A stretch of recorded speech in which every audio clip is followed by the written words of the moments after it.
I went to high school in Salt Lake City, Utah. As we know, Salt Lake City in Utah is not very diverse. And so in my high school group of friends, you were not white, you were not Mormon. It was just a collection of us. And so one day I remember one of my friends, and this is the mid 90s, was saying, you know what, we're all going to die of HIV one day. It was like shocking and actually, in a way, true at the time, probably. So that's really how that sparked my thought about HIV. I actually didn't even think about medicine for many years later, but that's kind of how I thought about it, is looking at my group of friends who are mostly brown and black, also gay. That was what our future looked like.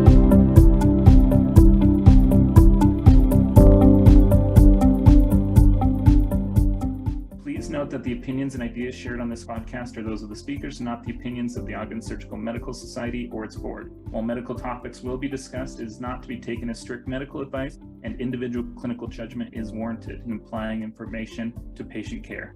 It is the responsibility of the listener to judge for themselves the applicability of the information discussed with regards to their medical practice. Welcome to the Ogden Surgical Medical Society podcast.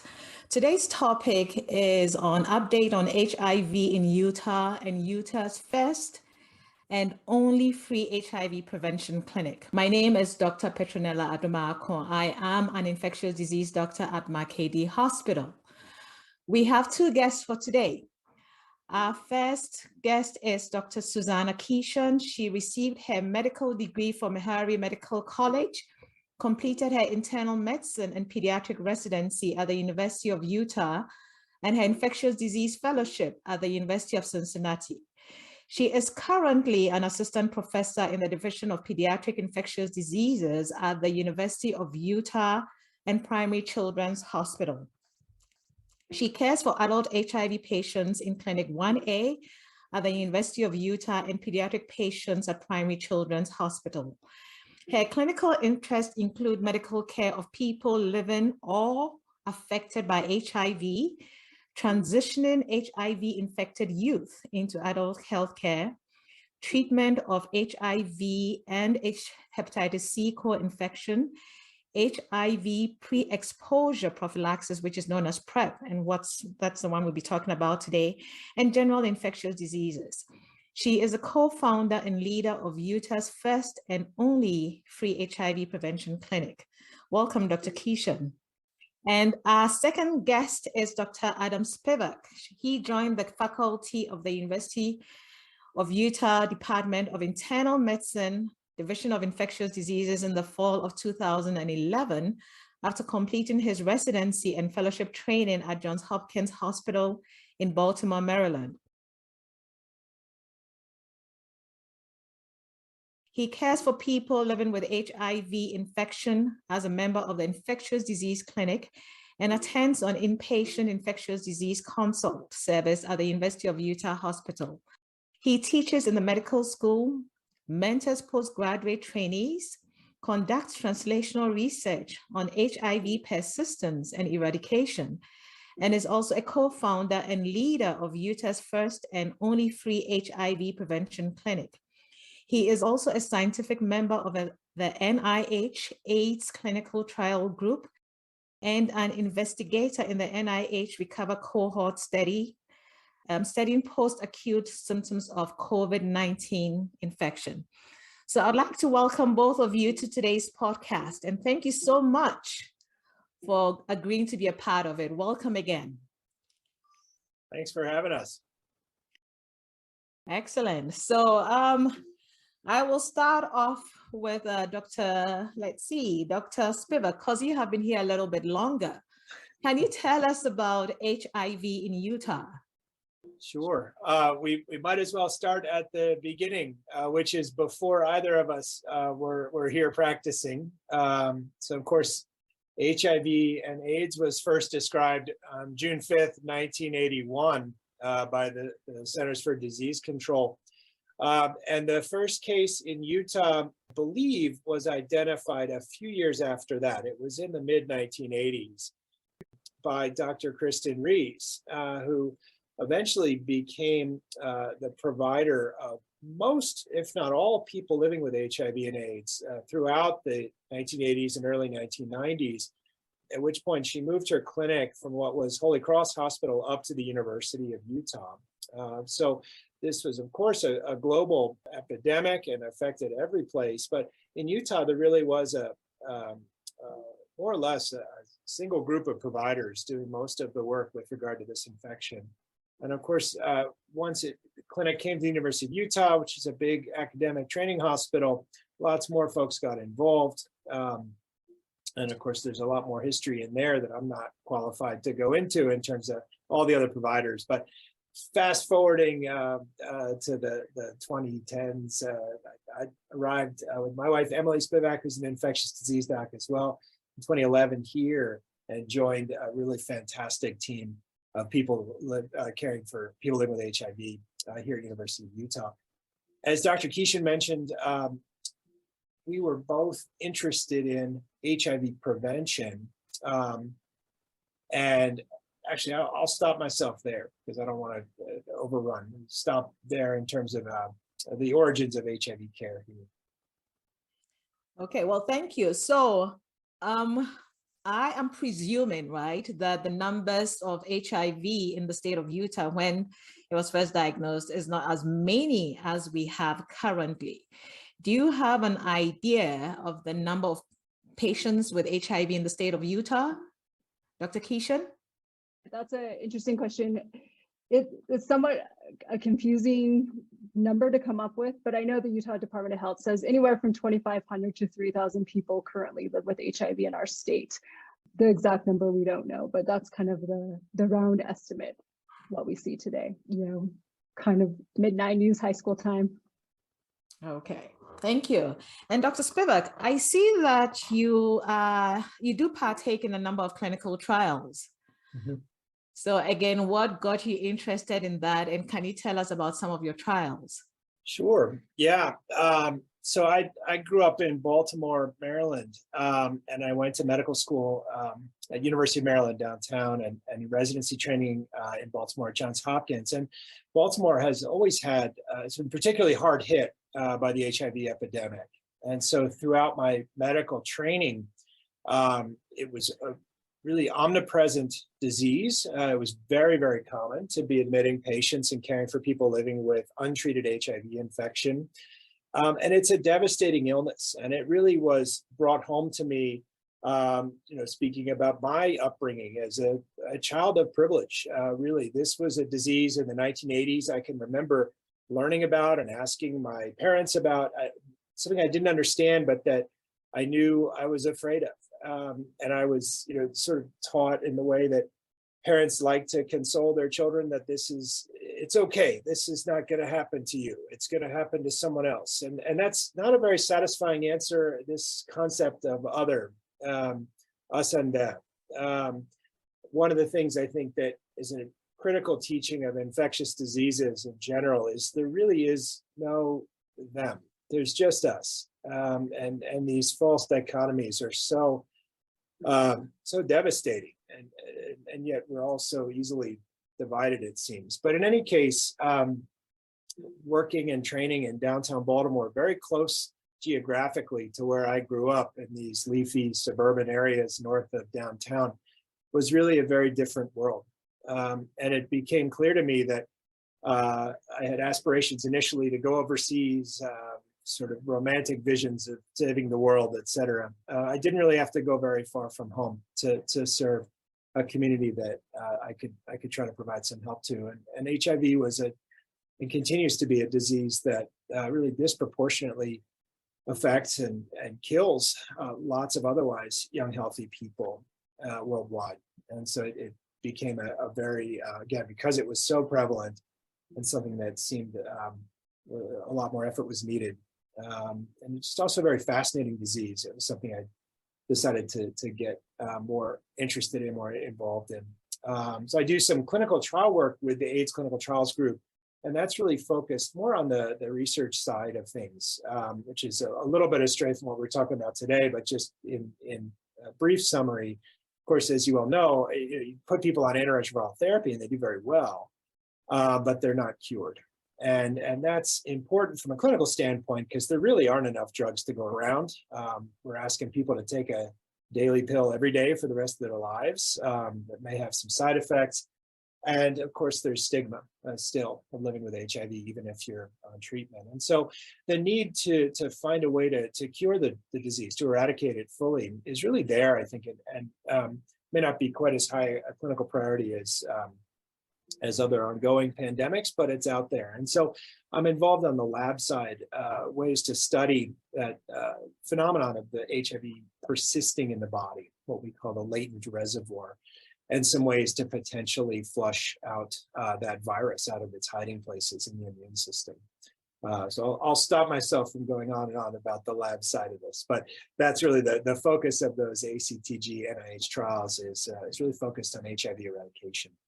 I'm curious about those latent reservoirs, but I'll come back to you on that. Dr. Keeshin, I think yours is interesting. You see HIV patients who are children, and then you see them transitioning to adults. What is your experience with the HIV in children compared to the HIV in adults? Very different. So drugs that we use in adults, I don't see them come around to the pediatric population for 5 to 10 years.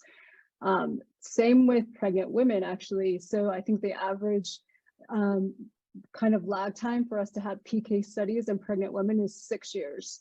So for example, we still don't have PK data on Biktarvy, which is a common medicine we all use every single day, but actually we don't know the PK data in pregnant women. So it's very similar to children. We lag in time because the adult studies get done, it looks good, okay, it's efficacious, and now let's look at it in kids. And so there's always this lag time. It has gotten slightly better in the last 5 years in that they're studying pediatric trials at the same time now as adults. But that part is different, is just using a lot older medicines. The other thing is throughout childhood, the majority of my patients will have lost 2 classes of medication. So they're highly treatment experienced. They've lost at least a class or 2 of medications. And so their regimens look very kind of a little bit crazy. And that's just because of resistance. And there's key times, whether, I care for a child that hasn't received HIV medicines until the age of 5, whether a lot of my patients are refugees. So some of them were diagnosed in a refugee camp. They didn't have genotypes. They were placed probably on the wrong medicine. They developed mutations. And then the other key time for some of these is adolescence. And so we kind of developed this like me against them, not me personally, but like parents against the child. And sometimes, especially if the child was not aware of their HIV diagnosis, they don't believe it, or they have a hard time accepting it. And so it's harder for them to take medication. So that's another key time where I see a lot of resistance come up. So it is different, but I really like taking care of children.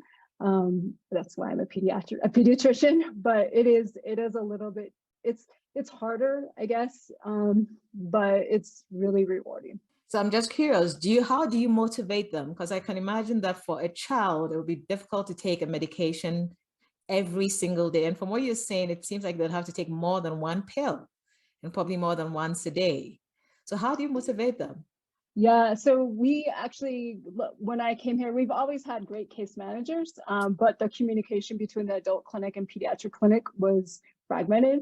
So when I came here, I tried to unify us a little bit and brought over the case managers in the adult clinic. So we have specific case managers that see our pediatric patients as well as some adults. And that also is to help ease that transition.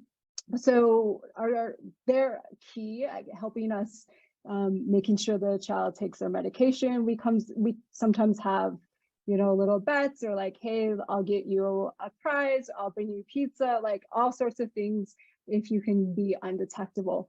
The key thing too, when I came here, there were quite a number of children that didn't know they had HIV. And we know in pediatric HIV, it's important to tell the child that they have something going on, even though they may not understand it at an early age. And then as we develop into, an adult, stepwise, we can introduce the concepts of HIV and HIV prevention during that time. Okay.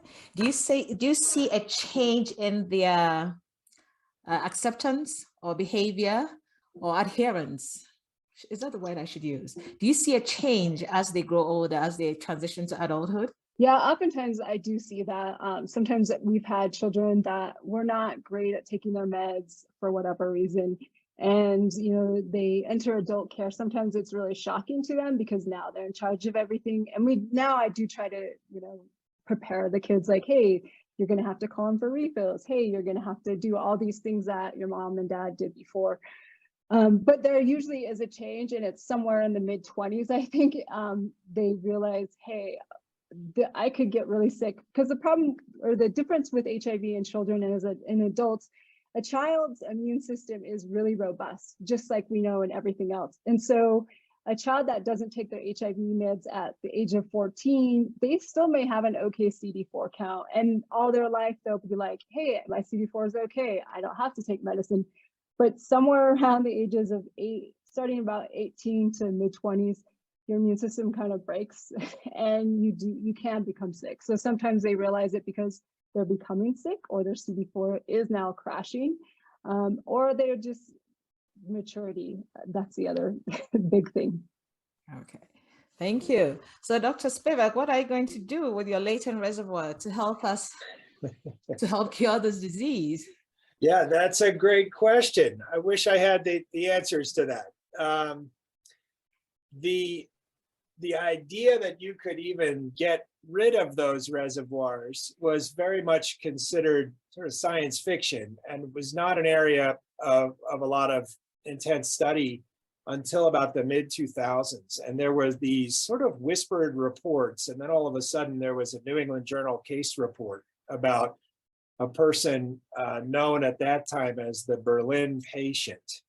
So a guy named Timothy Brown, who was living with HIV and acquired leukemia, developed AML, and got chemo, and the leukemia came back, and he needed a bone marrow transplant, and he got a transplant with stem cells from a donor that was basically lacking one of the entry proteins for the virus. And so the person that donated Timothy's new immune system was immune to HIV. And so the question became, with this N of 1 experiment, if you eradicate someone's immune system and then replace it with an immune system that cannot get infected, what happens? And sure enough, he was cured. And he actually lived another 11 years without antiretroviral therapy.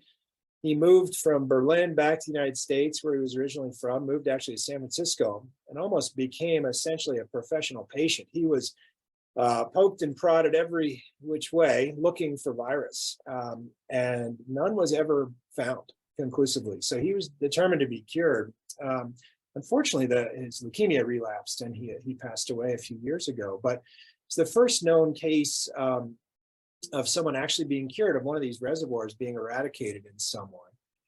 And an N of 1 is bigger than 0. And so the NIH got interested, and the research really picked up on this idea. We weren't obviously going to scale up bone marrow transplant, which has a 10% upfront mortality compared to a daily lifetime pill, but there was proof of concept that this could be done. What always worried me about that case is that a lot of things happen once in the world that we can't explain. And in science, you certainly want to see it twice or more. You want to see reproducibility. And it took a while. But in 2018, there was a second patient known as the London patient with almost exactly the same treatment regimen. And now there's been a handful more. So there is at least this idea, and at least under extreme measures, that this virus reservoir can be eradicated from the body. The question is whether we can do it in a way that's scalable and safe and that makes sense. And the areas I'm looking at are repurposing some drugs that target T cells, and in specific T cell proliferation and turnover of T cells, which really drives that reservoir for allowing it to persist for the lifetime of a patient. And also we're looking at natural products. We're looking actually at traditional medicines and some treatments that are not used in Western medicine, but that seem to hold a lot of promise.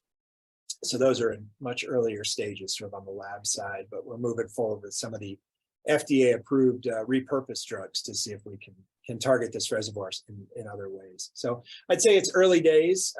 We're hoping for reaching for a sports analogy. We're not expecting a home run. We're not expecting to repeat those cases, but at least a base hit. Maybe we can perturb this reservoir. And then maybe ART wouldn't have to be a lifetime treatment for folks. I keep getting asked that question every time by some of my patients. When are we going to get a cure for HIV? So we'll be on the lookout for that. I'll let you know. Sounds good. Not yet. But. So we know we have relatively good medications right now. I mean, based on the history, they had to take a lot of pills in the beginning, but now we're down to one pill. And now we know about HIV pre-exposure prophylaxis. So Dr. Keeshin, how did that come about? So I can tell you how it came about scientifically, but I can also tell you how my mentors describe it to me. My mentors describe it to me in the 2000s. People started to share medications and they started to take half of someone's regimen and they noticed that it worked. So that sparked an idea. And so we had the first trial, one of the first trials, the PrEP study, looking to see if we give HIV medications, not the full set, but a couple of HIV medications, would that prevent HIV?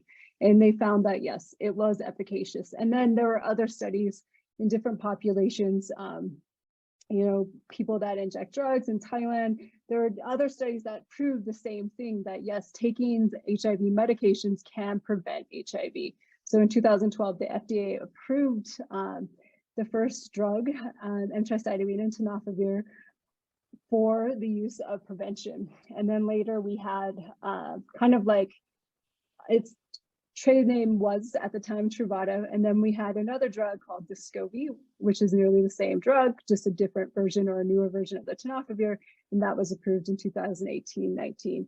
And now we have injectable form, which is an IM shot that someone can get every 2 months to prevent HIV. So we're getting new modalities and different ways to use medicine to prevent HIV.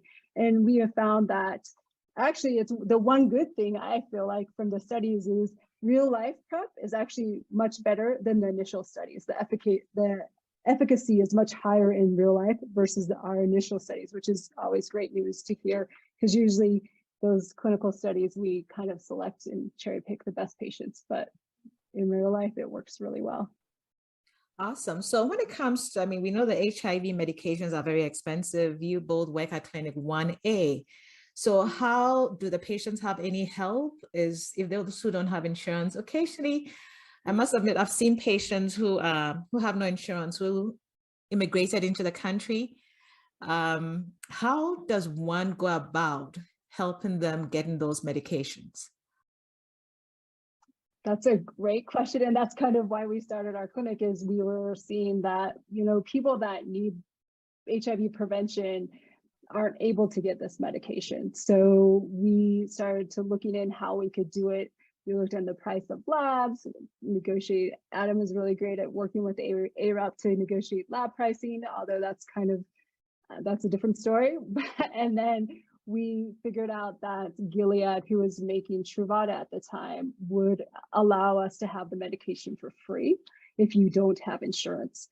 So we started working with them, and then it all came together with our clinic back in 2018 and starting to give medication to people that don't have an insurance. And I think I do have the statistics. We have over 600 people. We've seen over 600 people in Utah for PrEP. Nearly all the patients stay with us. We've been able to transition a lot of people that get insurance to either ourselves or a different provider. And sometimes I've had several incidents, I know Adam has as well, where someone didn't have insurance. They then get insurance, but then lose insurance. That happened quite a bit, especially during the pandemic. So that happens as well. So we're able to get the medication for free, and the patients don't pay for their labs or their clinic visits. That's really awesome. So I really need to hear a little bit more. I mean, Adam, it would be good to hear your take. When I see free HIV prevention, so basically you're saying that these individuals get the medications completely free of charge. We give away free healthcare. Free healthcare. Wow. It's a radical concept in our system. But yeah, one of the things that Susana and I recognized as PrEP became more prevalent was that people were able to get it through this Gilead access program. And of course, many expensive drugs have these programs that I believe are part of the sort of FDA approval process, where they set an expensive price point, but sort of create this back door and say, well, people really need it. We'll sort of have a charity arm here. And I'm not all that familiar with the business side of big pharma, but I know many of the cancer drugs have these, and so do the antiretrovirals. And so I saw some patients that were uninsured and able to get on Truvada for free. And just as a sort of putting hard numbers on it, which has been helpful for me, the Gilead, which is an international pharmaceutical company based out of Foster City, California, manufactures Truvada, and they put these pills into bottles, and there's 30 pills in a bottle. They put their label on it, and they ship it all over the place. And the entire process, from when they purchase raw materials, make the pills, put them in the bottle sterilely, put the cotton swab in, cap it, sticker, mail to our pharmacy, that entire process for one bottle costs $7. It costs $7. And so this is actually from congressional testimony on this, so I believe it to be close to the truth. And in the United States, at least as of several years ago, before Truvada became a generic product, if I was to write a prescription for that bottle to take it off the shelf and put it in a patient's hands, and they didn't have insurance, the price tag was $1,800. And it can be higher. I certainly saw patients come back to clinic and say, they just told me $2,100, $2,300, but $1,800 was generally the price point. And again, Gilead, it cost them $7. And that factors in everything that they're doing, $7. In Australia, which has nationalized healthcare, the cost for that bottle of Truvada is $8. So Gilead made back their $7, and they made $1. They made 12% profit on that exchange. But in the United States, it's $1,800.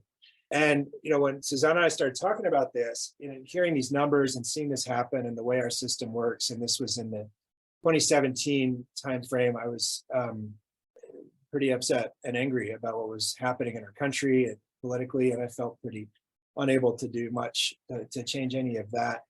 The idea of trying to address this at a local level, address really what is a social injustice that, frankly, I felt pretty bad about participating in as a physician in our system.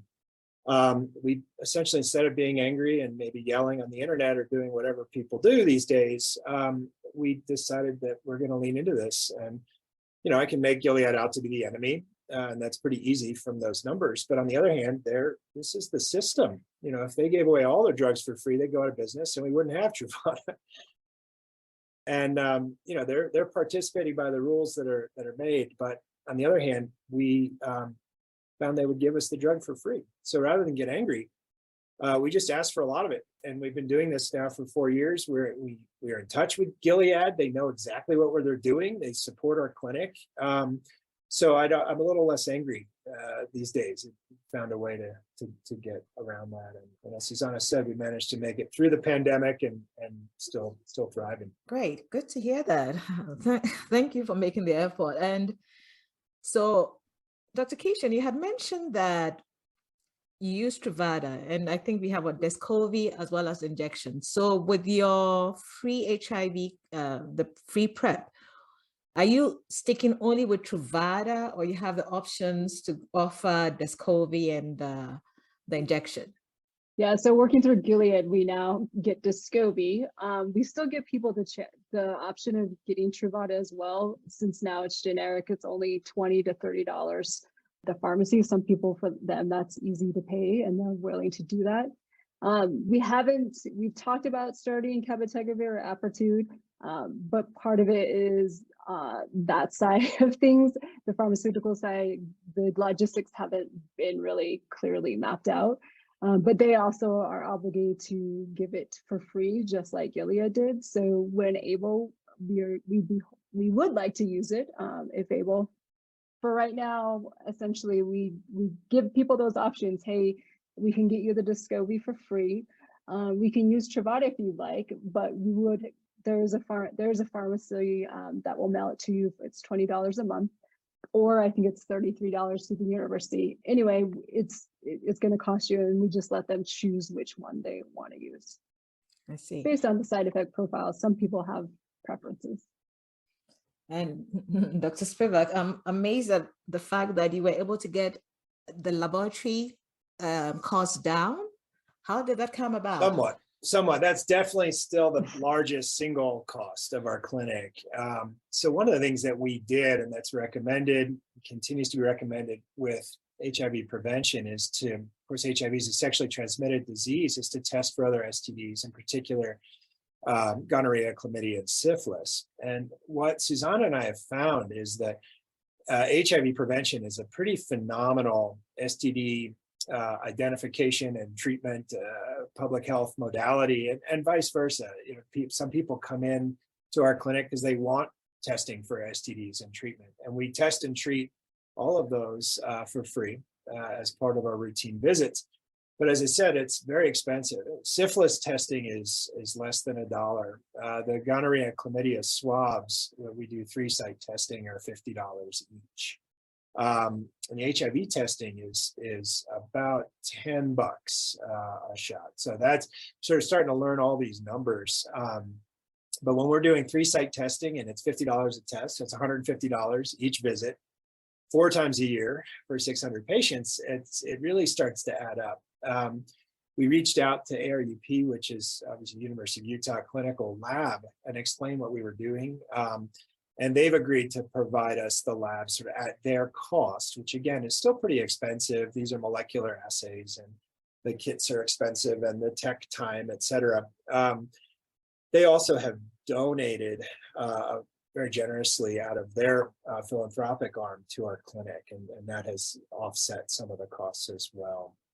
But the bulk of our resources does go to continuing that lab testing.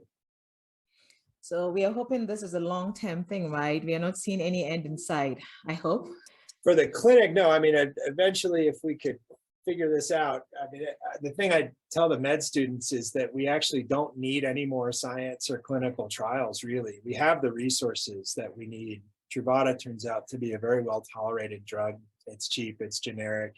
It works incredibly well. As Susana mentioned, it's 99% efficacious in the real world, which is better than the registrational trials, which is unheard of.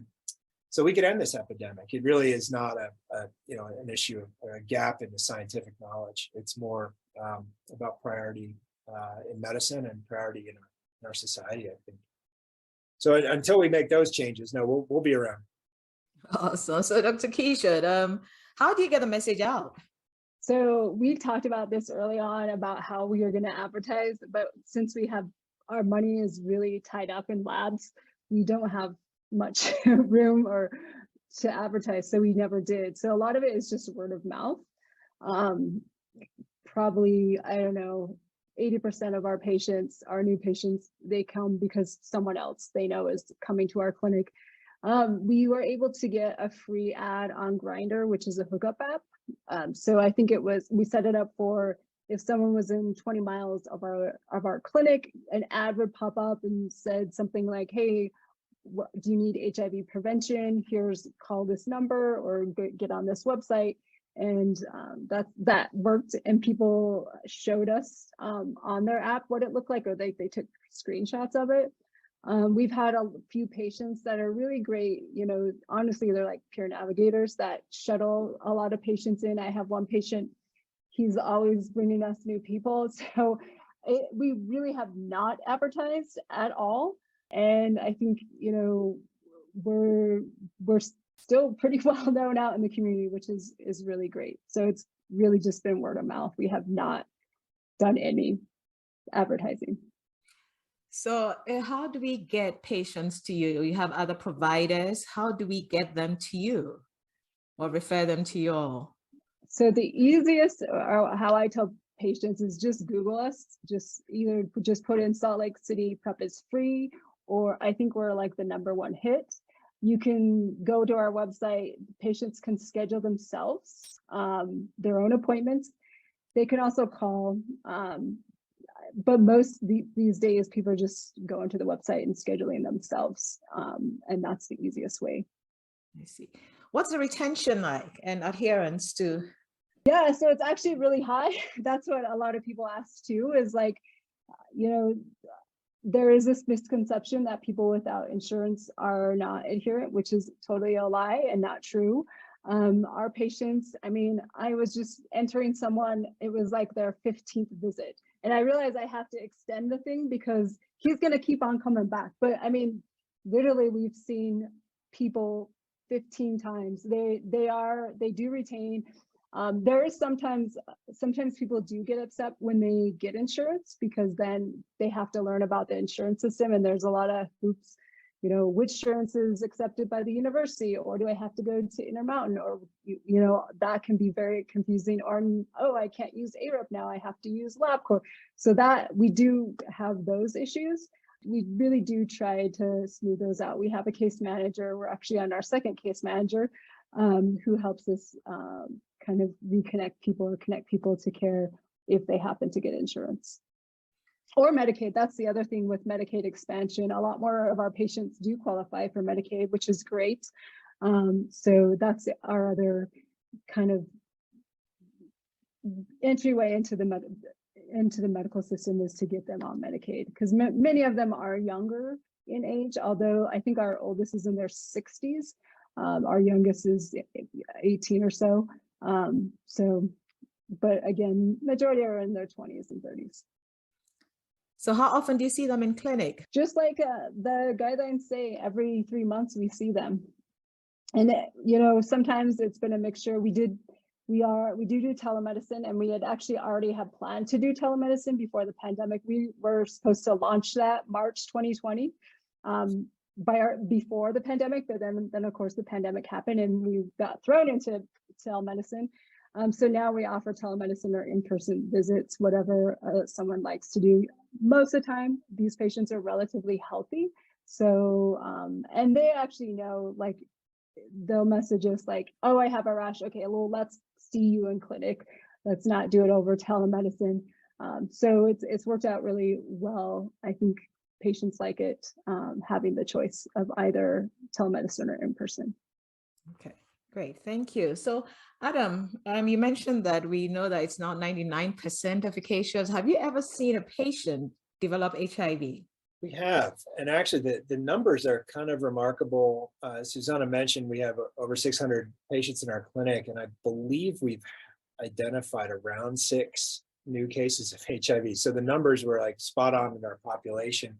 The majority of those are folks that came into our clinic having heard about PrEP, understanding that their risk was potentially high for acquiring HIV, but it turned out that they had. And so it was picked up at their first visit.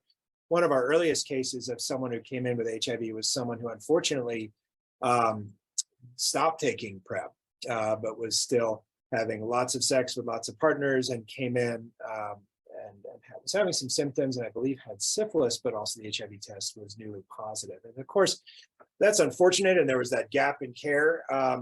But on the other hand, sort of the glass half full of catching these folks who are newly acquired HIV is we get them right into care. And Susana and I are both providers in our clinic. So, we'll get them into our clinic and on antiretroviral therapy. So they're diagnosed, very early on. They're never going to develop any immune dysfunction or develop AIDS. And of course, once we get them on treatment, they're never going to spread HIV to anyone else. So yeah, that 99%, which is everything in life, nothing's 100%.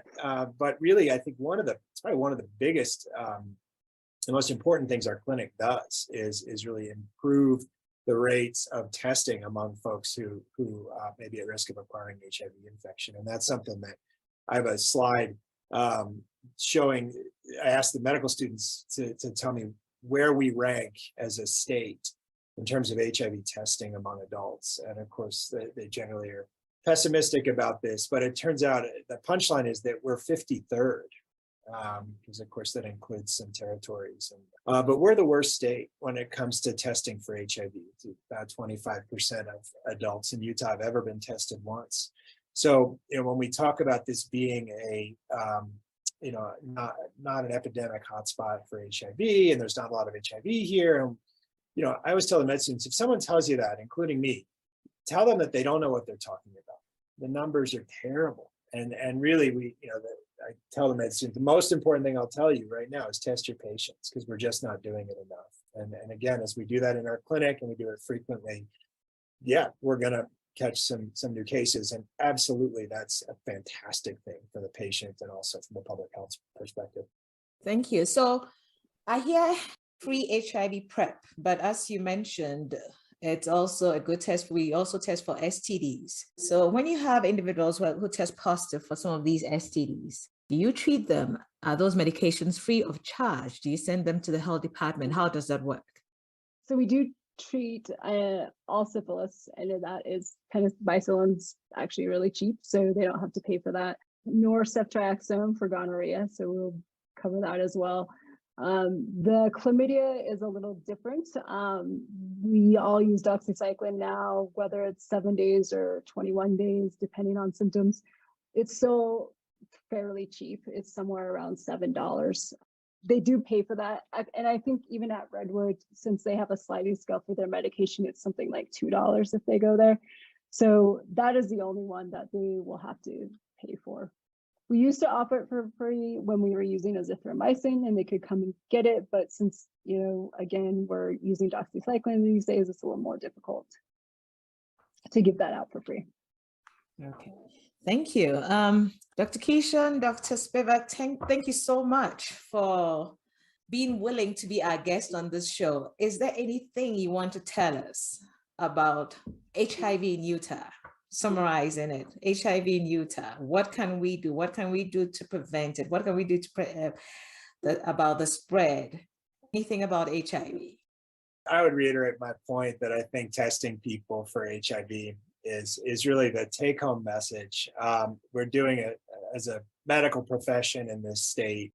We're dead last. We just have to do a better job of making the diagnosis. And as soon as we do that, we've got fantastic treatment for anyone that wants to be on PrEP.